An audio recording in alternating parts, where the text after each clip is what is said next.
In the previous video, we asked the basic questions. Where did Christian mysticism come from? And how has it advanced over the centuries? We started what is supposed to be a very quick and high-level look at the birth and development of Christian-style mysticism. In this video, I want us to continue unpacking what I'm calling a representative historical timeline. Back in the 12th century AD, Bernard of Clairvaux built upon the earlier work of Origen of Alexandria. It was Saint Bernard who wrote about how each person's relationship with God is an intimate one. This kind of intimacy is described in the Bible's Song of Solomon, which is an epic love poem. Saint Bernard went on to write a total of 86 sermons devoted to the Song of Solomon, which is also called the Song of Songs. In those 86 sermons, which were later revised for publication and distribution, Bernard talks about the importance of an enduring life of intimate union with God. A union that begins during this earthly life, but which will ultimately be perfected in the afterlife. In Bernard's writings, deep contemplation upon the Bible's scriptures is synonymous with the experience of mysticism.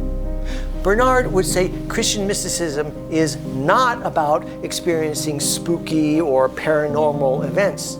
Instead, it's about adopting a lifestyle of prayer that becomes normal and habitual, and which results in a contemplative life that includes providing service to others. It's by embracing such a lifestyle, St. Bernard would say, people can experience moments of ecstasy in this life, in the here and now. As we move on with our historical overview, I have to say a few words about a group known as the Desert Fathers. This is maybe the most challenging part of this whole video series, in that there were thousands of people who chose to go out into the barren deserts of Egypt and the Near East in the hope of establishing a spiritual lifestyle that would let them better know God. But what is it about venturing out into these harsh and hostile desert regions that can help a person who's looking to grow spiritually? Maybe it has something to do with embracing a lifestyle of simplicity. Perhaps it involves getting away from the noise, the distractions, and the turbulence of the big cities. The deserts have traditionally offered an oasis of clarity, as they are places of silence. The Desert Fathers would say you need to get away from all the distractions of society to have a chance to hear God's still small voice. You also need a place where you can quiet your own inner emotional and mental upsets and confusions. A place where you can silence your own toxic, dysfunctional thinking. Where better to find both silence and simplicity than in the wilderness of the desert? The story of the Desert Fathers makes for a complex discussion. There's disagreement even about what time frame we're talking about in history.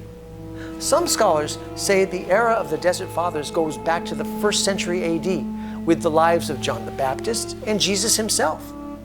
But the majority of experts agree that the height of this movement out in the desert peaked at around the 3rd or 4th centuries AD. But getting back to my basic challenge here, a person could easily spend the next year reading and studying about the important contributions of these monks and nuns who did so much to shape and advance Christian mysticism. How am I going to cover this rich topic in the next few minutes? The truth is, I'm not. It's impossible. Instead, I'm going to briefly mention just 2 of the Desert Fathers. But it could be argued that these 2 individuals are amongst the most famous. The first is Anthony the Great, who lived a long and important life from AD 251 to 356. Known as the archetypical monk, Anthony followed in the path of Jesus' disciples, as described in the book of Acts in chapter 4, verse 13. What Anthony lacked in formal education, he made up for with his close personal relationship with God. In fact, it was believed that Anthony was taught by God on how a person is supposed to live properly. Anthony said that the whole of the universe is like a book written by God. By being sensitive to the nature, the cosmology that exists around us in plain sight, we can read God's meanings and teachings. Some scholars say that Anthony's lack of formal education was a kind of statement against the Greek pagan philosophers of his day, who valued Greek education and Greek belief systems. The learning and knowledge that Anthony emphasized was based on Jesus and Christ's church. Jesus' mode of living formed a house of truth and served as an example for the rest of us to follow. Anthony was committed to properly understanding the lessons and values of Jesus Christ. The second Desert Father I want to briefly mention came shortly after Anthony the Great. His name is Evagrius of Ponticus, a fascinating man who lived from AD 345 to 399. Evagrius makes for an interesting, even a salacious story. It's the story of a brilliant young intellect who was making a name for himself in the major ancient city of Constantinople, which is today known as Istanbul, Turkey. Evagrius was a thought leader and an influencer with a really bright future ahead of him. But unfortunately, he derailed his own career with a sex scandal, one involving a married woman.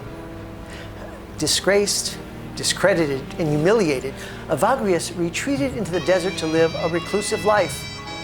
It was in the Egyptian desert that he met and began to study under the renowned monks of his day. Evagrius ultimately matured and became a mystical theologian of tremendous sophistication. His experience in the desert somehow redeemed him. Ultimately, people from the cities would write to him or even venture out into the desert wilderness to seek his advice as a Christian sage. His subsequent writings and his influence profoundly shaped the future of Christian-style mysticism. Beyond the Desert Fathers, and in addition to the key figures in Christian mysticism, whom we've already mentioned, there are three other notables. Because of their importance, these three individuals are showcased in our representative historical timeline. One of them is a woman, St. Teresa of Avila, but also featured are St. John of the Cross and the more contemporary Cistercian monk, Thomas Merton. All three of these individuals will be covered in their own separate videos in this series. Well, that's the end of our whirlwind tour of mystical history.